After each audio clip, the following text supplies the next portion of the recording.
अंमली पदार्थ विरोधी मोहिमेला मोठे यश मिळवत नाशिक विभागाच्या टास्क फोर्सने कोपरगाव तालुक्यातील तासनळी येथे धडक कारवाई केली।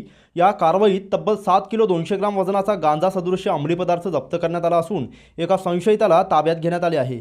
या घटनेमुळे परिसरात मोठी खळबळ उडाली आहे। पोलिसांनी दिलेल्या माहितीनुसार दिनांक 30 मार्च 2026 रोजी रात्री 10 वाजण्याच्या सुमारास गोपनीय माहितीच्या आधारे तासनळी येथे सापळा रचण्यात आला। अंमली पदार्थ विरोधी टास्क फोर्स नाशिक विभागाच्या पथकाने संशयित व्यक्तीवर लक्ष ठेवून अचूक कारवाई करत त्याला ताब्यात घेतले। तपासादरम्यान आरोपीकडून 72,000 रुपये किमतीचा गांजा सदृश अंमली पदार्थ तसेच 10,000 रुपये किमतीचा मोबाईल असा एकूण 82,000 रुपयांचा मुद्देमाल जप्त करण्यात आला आहे।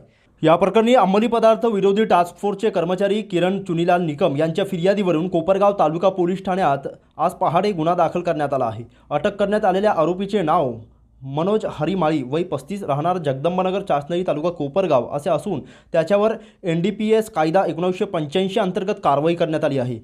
सदर कारवाई अंमली पदार्थ विरोधी टास्क फोर्स नाशिकचे पोलीस अधीक्षक गुलाबराव पाटील यांच्या मार्गदर्शनाखाली पार पडली।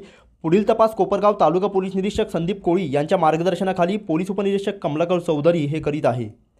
प्रतिनिधी मोबिन खान, माय न्यूज, कोपरगाव।